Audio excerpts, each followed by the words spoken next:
Hey guys, and welcome back to this week's episode of the Suited Shootist. And we're back in my closet. And so, again, we are going to be talking about clothes a little bit. In this episode, what I'm going to touch on are just a few of the kind of finer points that I think I see a lot of folks getting caught up in that can kind of make life easier for people. Even if you never want to wear a suit and tie a day in your life and you want to stick with a more casual wardrobe like what I'm wearing now, there are still some things that you can pay attention to that will just kind of help tweak things, and it will make your life a little bit easier on a few different fronts. The first one is going to be how your clothes are supposed to fit. Especially for dudes, we tend to think that baggy is comfortable. And depending on what you're talking about, that can certainly be true, but it can also be a little bit detrimental. Um, what we're looking at here is, at least in concept, pretty routine. This is one of my kind of weekend running around town outfits of chinos and a polo, but these are old school clothes that I used to wear before I kind of realized how important fit was.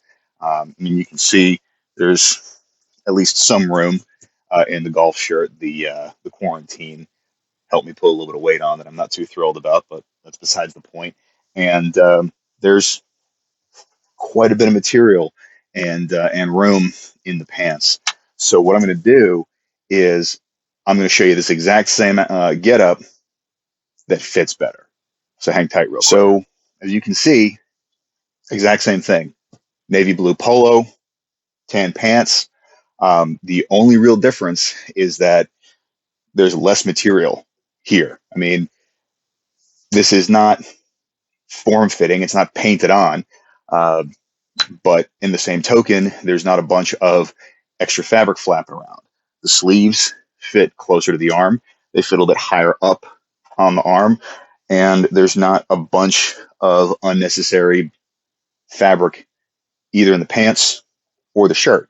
Um, these aren't skinny jeans by any stretch of the imagination, but they fit a little bit closer to the leg and they taper. So it's not just this straight box.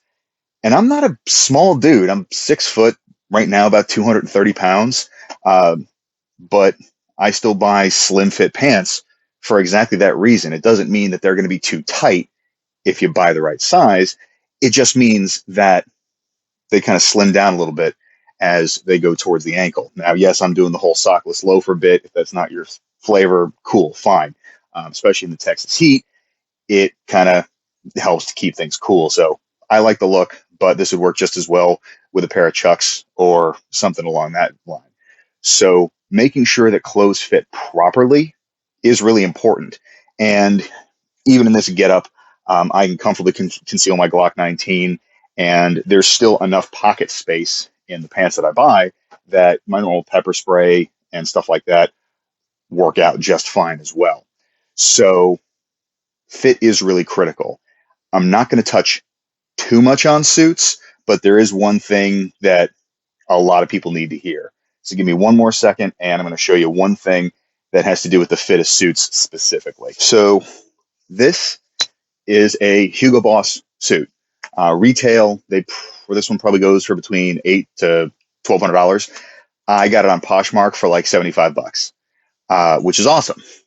But when I'm talking about fit, this right here is the biggest offender that I see most dudes do with any kind of jacket. They throw the jacket on, and as long as they can button it, they're like, okay, cool, good to go. This is not okay.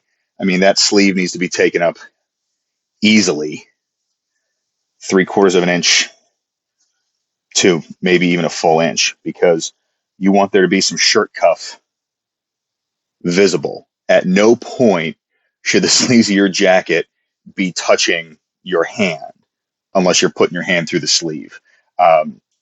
For the folks in law enforcement out there, the handcuff notch is kind of a good example. But yeah, that's the number one killer that I see of jackets and suit coats, is that right there. So stop that shit. Um, I wouldn't typically wear loafers with a dark suit like this. It's this weird combination of formal and informal, but this does a good job of highlighting where the hem of the trousers are and all that kind of thing. The length on them is actually pretty solid, but as you can see, there's a lot more material than needs to be there. So if I just taper it down a little bit, it's going to be a little bit more flattering. And again, to show you what right looks like, I'm going to show you one more thing. So this is kind of the crown jewel of my closet. This is a Canali suit that I picked up at a consignment shop in New York for less than $200. And I stole the damn thing. I mean, you go to a department store and go with the same suit, it's almost $2,000. So I got stupid lucky with it. But I went and lost a bunch of weight. And of course, I still had this suit that I really loved. So I took it to my tailor, and he was basically able to take it apart and put it back together for me. Now, I was about 10, 15 pounds lighter than I am right now. So it's a touch snug. But for the most part, you can, again, with a side by side, get a feel for. I mean, first off, the sleeves are the perfect length. There's about a finger's width worth of cuff showing. The trousers are at the right level for the shoes that I normally wear. And the jacket, there's not really any extra fabric there. So even if you start with an inexpensive suit with the right amount of tailoring, it doesn't have to be a designer label in order for it to look good. If it fits you, that's the most important part. So just keep that in mind. The other two things that I want to touch on real quick are color and pattern balance, and then also one little trick when it comes to shirts and ties. So another mistake that I see a lot of folks make is when they want to make an impression, they start getting a little too crazy with patterns and with colors because they think that more is better. And this is a great example. On paper, it should kind of work. Everything is earth tone, but you've got a suit with a very pronounced pattern, a very bold shirt, a statement tie, and the pocket square that is exceptionally busy. So this is the key definition of trying too hard, especially if this is not where you are comfortable. Less is more, because you're going to be less inclined to make a mistake. And if you're not the type of person that wears collared shirts or suits or ties regularly, then chances are when you are wearing one, you're going to some relatively important event. And you want to avoid looking at a place when you're there, or at the very least drawing unnecessary attention. So, easiest solution, at least for this, it's the tie. Because aside from that, this actually works okay.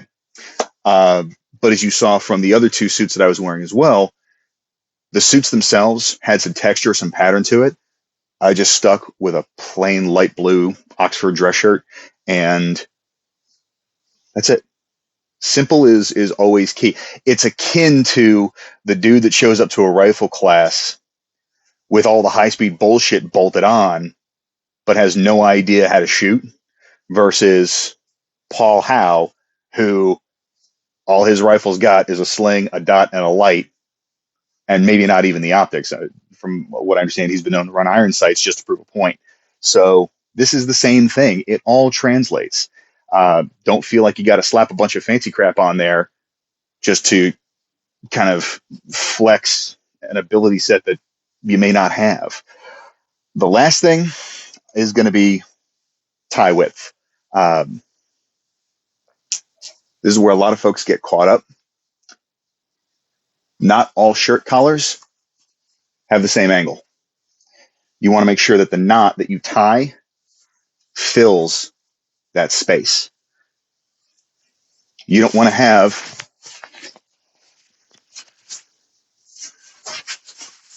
some skinny ass knot that looks all sorts of out of place,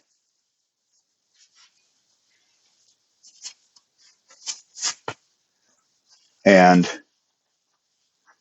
like you just walked off the set of Mad Men.